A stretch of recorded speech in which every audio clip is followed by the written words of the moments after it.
거룩하신 소명으로 부르심, 하나님의 부르심에 대해서 말씀을 나누겠습니다. 오늘 파송 단기선교팀의 팀원들이 주로 청년들이기 때문에 제가 영문성경 NASB라고 하는 영문성경을 참작해서 말씀을 같이 나누겠습니다.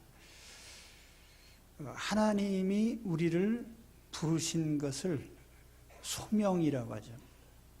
부르심, 소명. 하나님이 우리를 부르실 때 이 부르심은 두 가지 부르심이 있어요. 첫째는 구원의 부르심. 우리를 구원하기 위해서 부르신 부르심이 있죠. 또 하나는 우리를 어떤 직분을 맡기시기 위해서 직무에 부르신 부르심이 있습니다. 영문성경 보여줄 수 있나요? Who has saved us? has saved us니까 현재 완료형으로 되어 있죠. 우리를 구원하신 것이 기정사실인 거죠. 이미 구원이 된 거죠. 그래서 Who has saved us? 그 다음에는 and called us. 우리를 불렀어요. 무엇으로요? With a holy calling. 거룩한 부르심으로. 하나님이 우리를 두 가지 부르심을 부르셨는데 그 부르심은 holy calling이라고 했습니다. 거룩하신 부르심. 우리를 부르신 것이 왜 거룩하냐? 거룩한 부르심이냐? 우리를 부르신 하나님이 거룩하시고 또 우리를 거룩하게 하시려고 부르셨고 우리가 수행하는 일도 거룩한 업무입니다.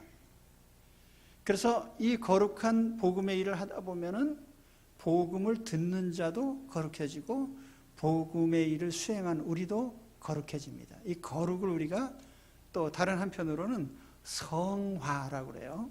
성화, 거룩하게 되어감.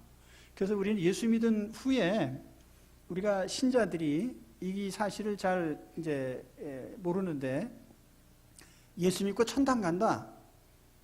이것으로 끝난 게 아니에요. 하나님 자녀의 자격이 주어졌지만 우리가 이 땅을 떠날 때까지 끊임없이 우리는 거룩해져 가야 됩니다. 이 과정이 생략되면 안 되는데 신자들이 마치 우리가 하나님 자녀면 그냥 천당 가는 자격증 땄으니까 그냥 뭐 아무렇게나 살다 가면 되지. 그게 아니라 우린 부름 받은 그 순간부터 거룩을 위한 투쟁을 해가야 되는 거예요. 그래서 하나님 우리를 부르실 때 왜 부르셨어? 거룩하신 부르심. 거룩을 목표로 한 부르심이에요. 그러니까 우리가 신자들이 이 땅에 살아가면서 항상 이 거룩의 목표를 이루어가는 사람들이 되어야 됩니다.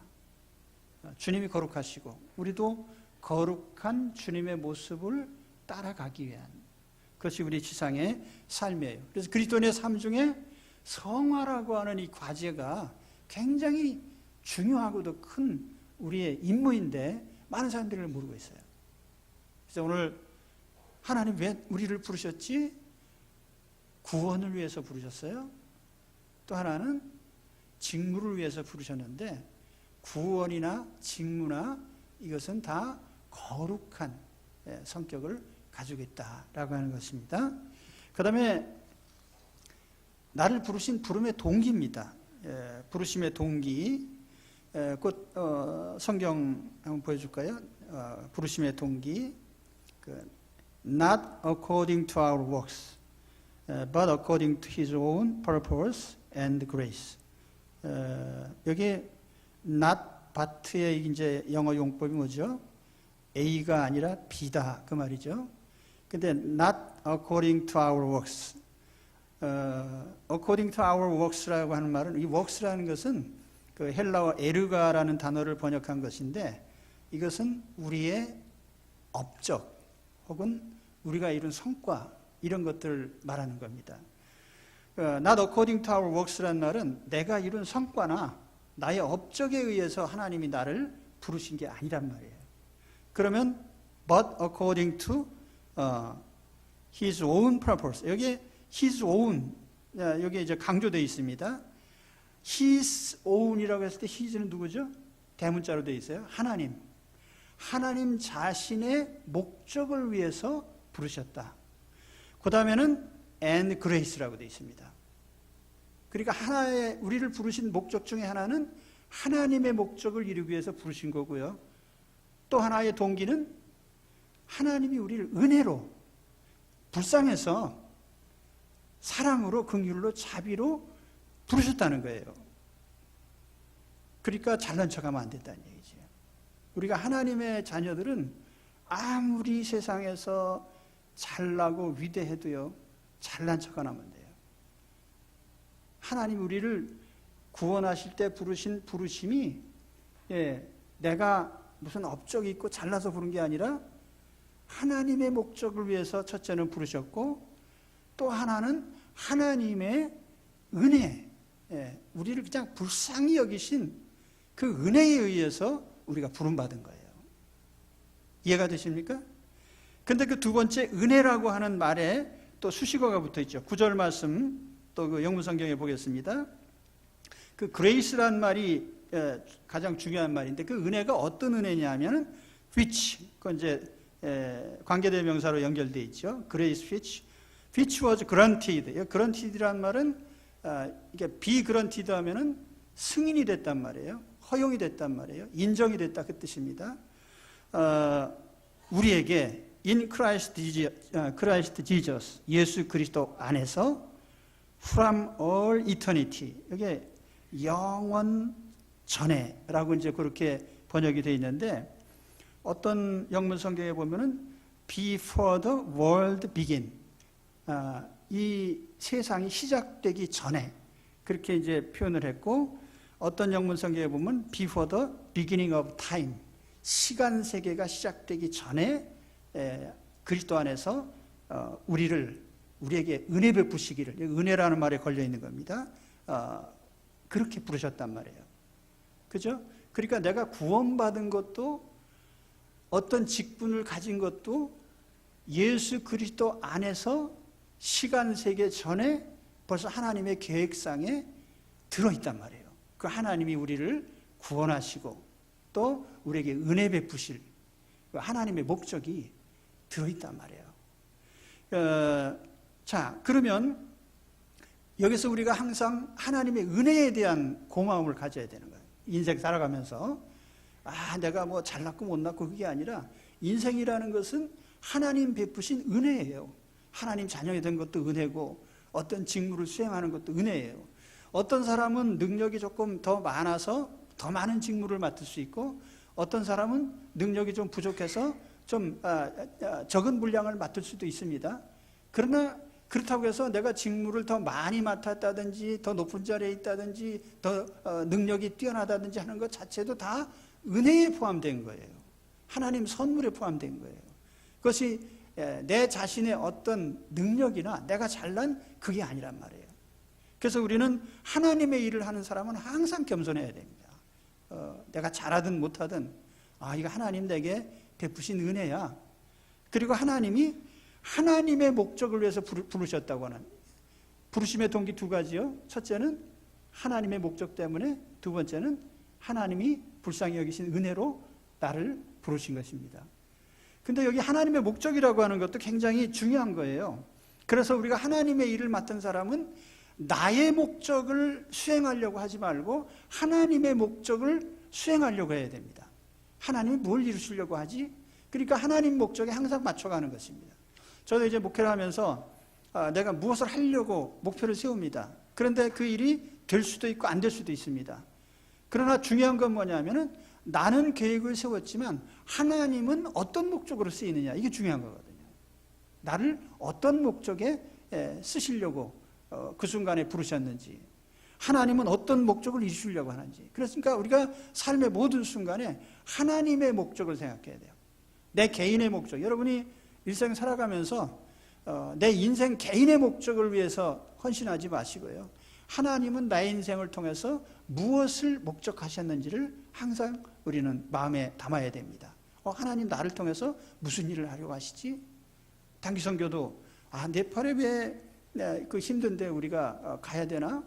거기 가서 우리는 이런저런 계획이 있지만 하나님은 또 무슨 일을 하실까?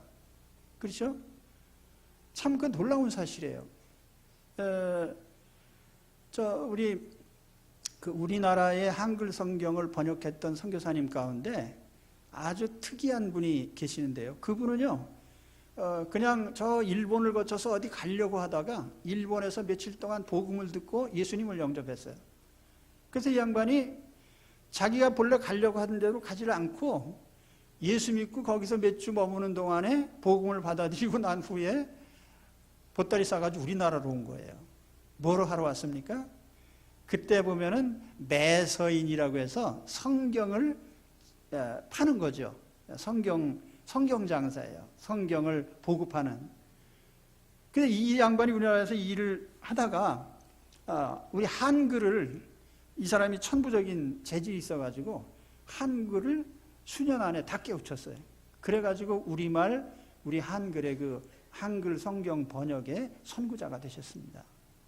그러니까 하나님이 내 인생을 어디다 쓰려고 하는지 몰라요. 그러니까 우리가 네팔에 가서 그 짧은 기간 동안 사람 만나고 그 누구를 만날지 모르는 거지. 내가 만나는 사람 중에 어떤 하나님이 쓰시는 사람을 또 내가 만날 수 있는지, 그 사람의 인생을 또 하나님이 어떻게 변화시켜 주는지 그건 모르는 거죠. 그러니까 우리는 항상 하나님이 내 인생을 통해서 뭔가 목적하신 바가 있다는 것을 항상 생각하면서 우리가 일해야 되는 겁니다. 그래서 혹시 가서 여러 사역을 하는 가운데 우리가 세운 목적들도 있어요.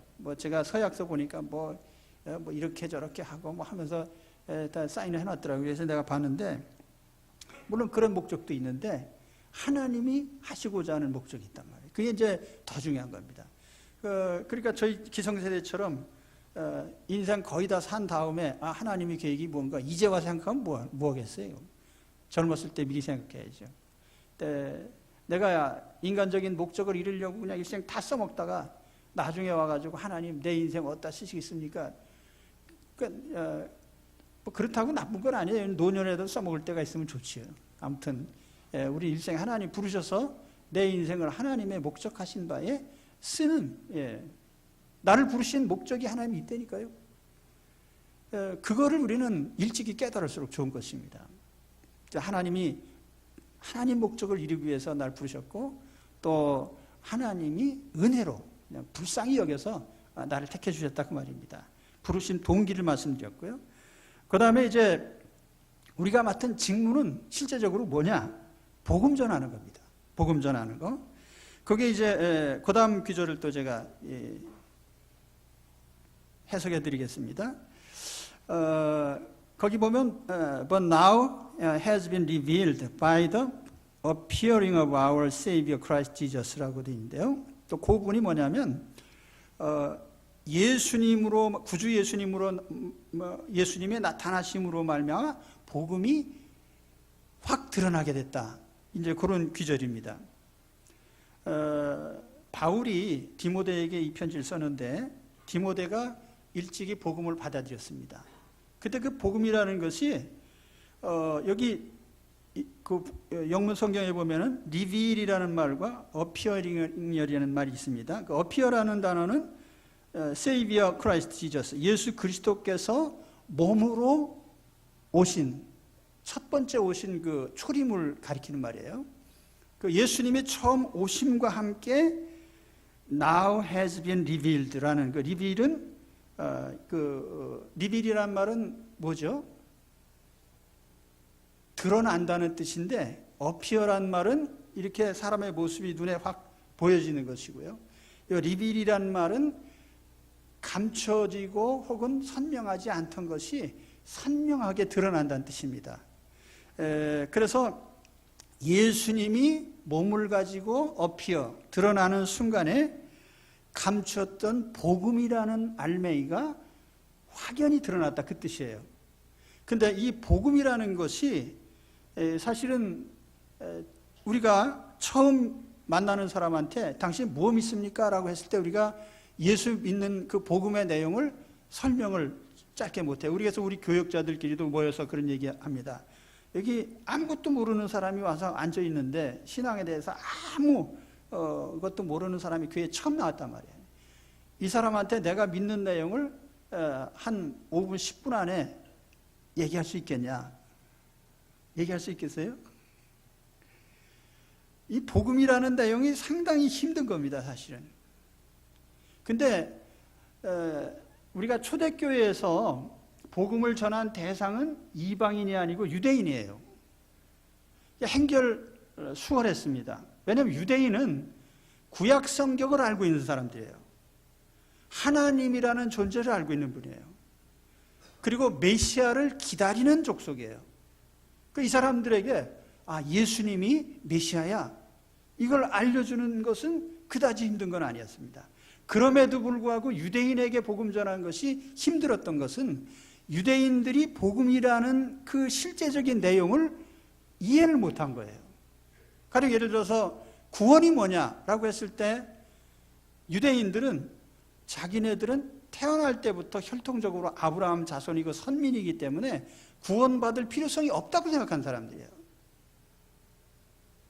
그러니까 율법을 지키는 것이 선민이 세상 사람들하고 다른 점이라고 이렇게 생각했거든요.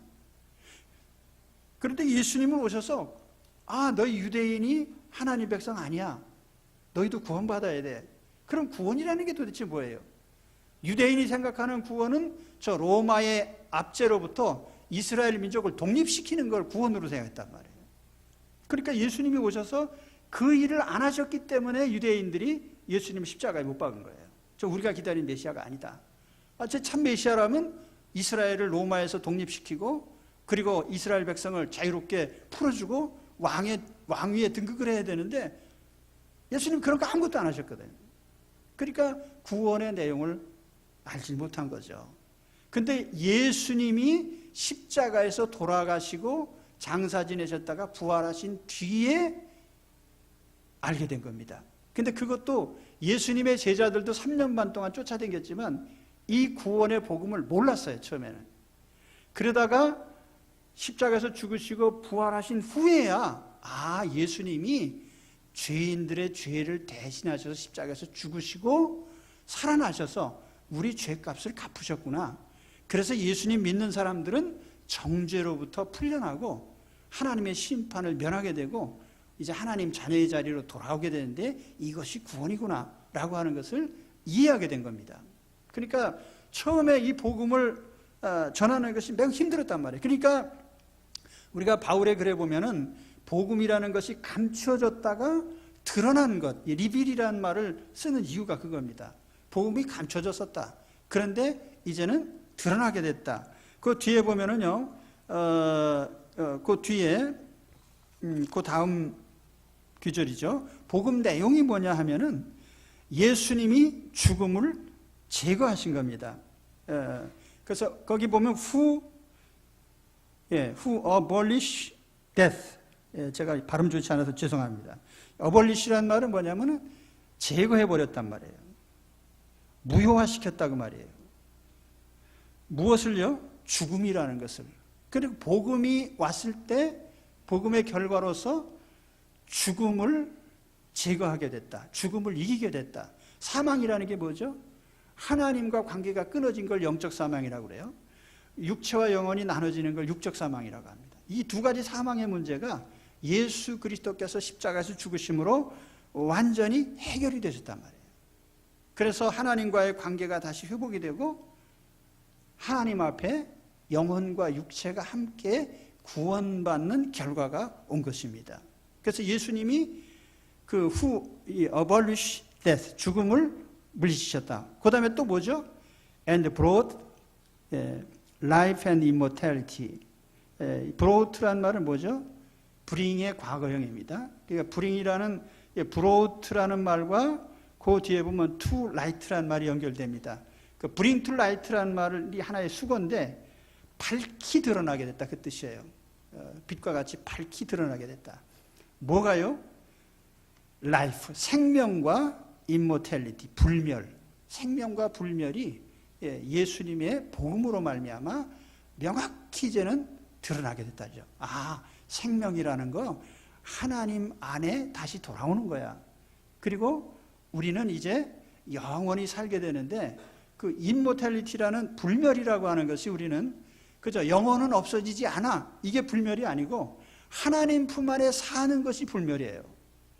하나님 자녀의 자리로 돌아오는 그 생명의 삶이 지속되는 것이 바로 불멸적인 삶인 것이죠. 지옥에서 영원히 살면 뭐 하겠어요? 그러니까 하나님 품 안에 돌아와서 영원히 살게 됐다. 무엇으로 말미암아서요? 여기 through the gospel, 복음을 통해서 이렇게 되어 있습니다. 그러니까 우리가 전하는 복음으로 저 듣는 사람이 죽음, 사망을 이기게 해야 되고 또 예수님이 가져다 주신 그 생명과 불멸을 그 사람 안에 이루어주는 것이 우리 복음이란 말이에요. 내가 왜 그렇게 하죠? 이걸 전해주기 위해서, 저 사람으로 하여금 죽음을 이기게 하기 위해서, 저 사람이 생명 안에 들어오게 하기 위해서, 저 사람에게 불멸의 의미가, 진정한 의미가 뭔지를 알게 해주기 위해서 그걸 전하는 게 우리 복음이에요. 그래서 예수님의 제자들이 나가서 전한 게 뭐겠어요?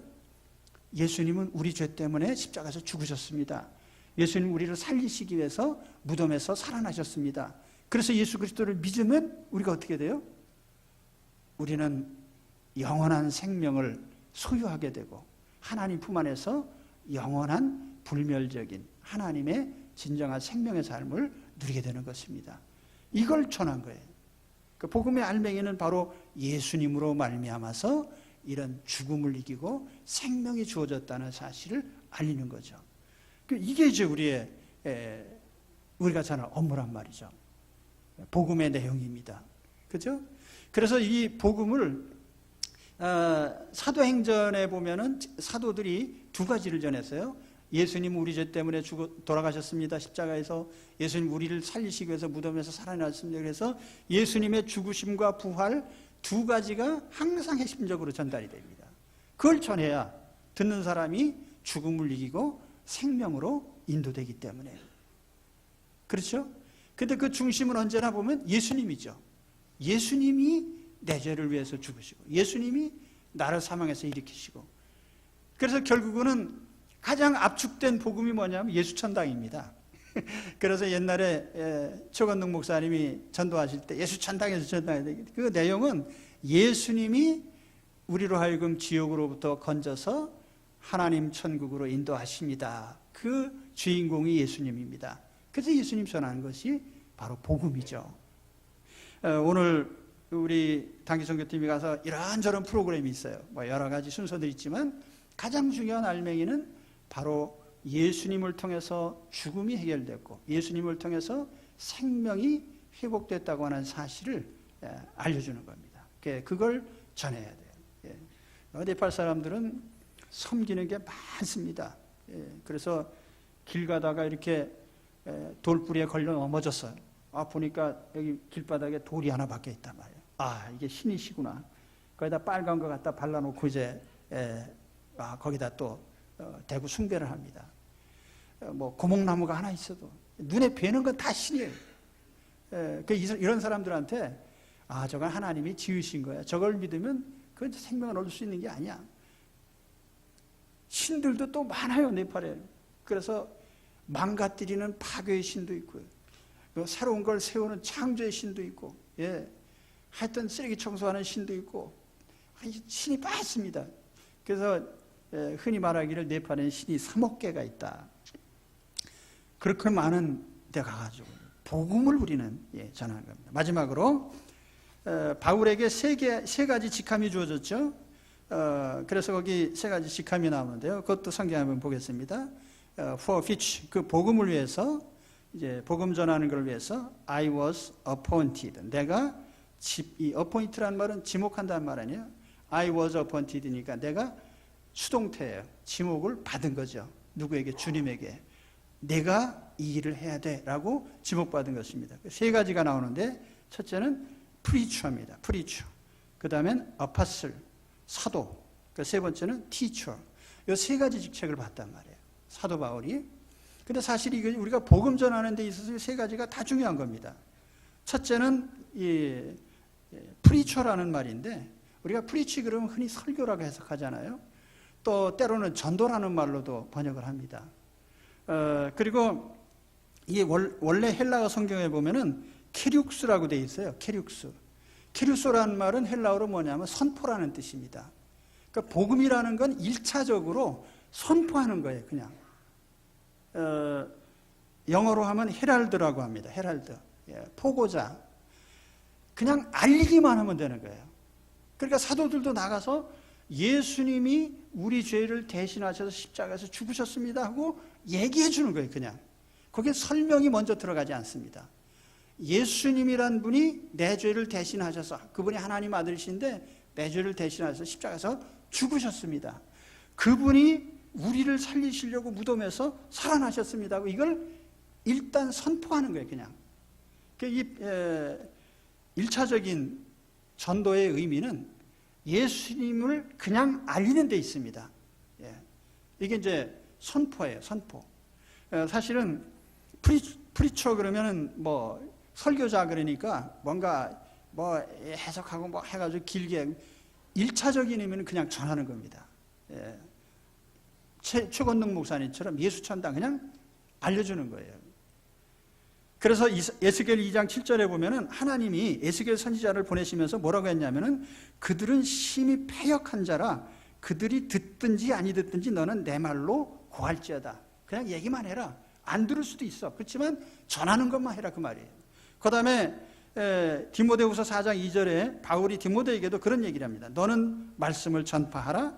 때를 얻든지 못 얻든지 항상 힘쓰라. 여기도 역시 케륙소라고 하는 그 단어를 씁니다. 선포해라. 그냥 전달만 해라 이게. 전달. 그죠? 여러분 이거 스마트폰 누를 때 뭔가 문자 보낼 때 보내면 전달 하면서 누가 자꾸 나한테 보내더라고요. 광고할 때. 전달을 우리 그냥 전달하는 거예요. 전달. 복음의 내용을 전달하는 겁니다. 두 번째는 아파슬이라는 말은 사도라는 말인데요. 아포스톨로스라는 헬라어가 사실은 사절, 그러니까 어떤 대표자를 보내는 겁니다. 그럴 때 여기에 가장 중요한 것은 누구누구를 대리한다는 뜻이에요. 전권대사라는 뜻입니다. 이 아포스톨로스가. 그러니까 누구의 전권대사죠? 누구한테 보냄을 받았죠? 예수님께. 그럼 예수님께서 보냄을 받았으면 우리는 누구를 대표하는 거죠? 예수님을 대표한 거예요. 그러니까 우리나라 한국 대사가 외국에 가서 한국을 대표하는 우리 대사가 있다면 그 대사는 한국의 대통령을 대신해서 가 있는 겁니다. 한국을 대신해서. 그러니까 행동을 할 때 아주 품위 있게 해야 돼요. 누구처럼? 마치 예수님처럼. 왜냐하면 예수님께서 보냄받은 자니까. 그리고 파송된 자는 가라 하는 대로 가는 거예요. 그냥 파송이니까. 그래서 내가 네팔 가야지. 네팔. 이 사람 만나야지. 그 사람. 만나기 싫은 사람도 가서 만나고 가기 싫은데도 가고. 그래서 파송이 되는 겁니다. 복음을 전할 때 우리는 파송받은 거예요. 저도 하나님께서 고덕 아파트가 어딘지 모르고 왔습니다. 여기 가서 교회에 적어. 그런데 제가 그때 참 미리 이것저것 다 알고 했으면은 더 망설였을 텐데 하나님이 가라고 하신 대로 그냥 가는 거죠. 어딜 가든지 마찬가지니까 결과는. 우리가 주님을 위한 대표자고 주님이 보내셔서 온 거지 내가 어디로 가고 싶어서 간 게 아니에요. 그러니까 복음 전하는 자는 항상 하나님이 가라는 대로 가야 돼요. 이리 가라 하면 가고 저리 가면 만나기 싫은 사람도 만나고. 그렇잖아요. 내가 좋아하는 사람만 만나면 복음이 전해지겠습니까? 가기 싫은 데도 만나야지. 그래서 고넬료가 베드로 사도가 처음에 유대인인데 베드로가 이방인 고넬료의 집을 가라고 해서 거기 가서 그 이방인 먹는 식사에 참여하는데 유대인으로서는 이건 금기사항입니다. 근데 하나님이 가라는데 무슨 웬소리냐? 나는 이방인들이 그 짐승 하늘에서 짐승 내려올 때 부정한 짐승 나 이런 거 안 먹습니다 그랬잖아요. 베드로가. 그렇지만 하나님 가라고 하면 가는 거죠. 그래서 보냄을 받은, 그러니까 주의 일을 하는 복음의 사역자는 항상 가라는 대로 가는 거예요. 이리 가라면 이리 가고 저리 가면 저리 가고. 그게 사실 우리 인생에도 적용해 보면 그렇습니다. 우리가 어디로 가고 안 가고 뭐 결정하는 일이 많은데 하나님께서 하라고 하신 일을 하시고 가라는 대로 가고, 사실 이게 사도적인 삶입니다. 그 다음에 마지막으로 티처죠. 가르치는 거. 이건 뭐 설명이 필요 없습니다.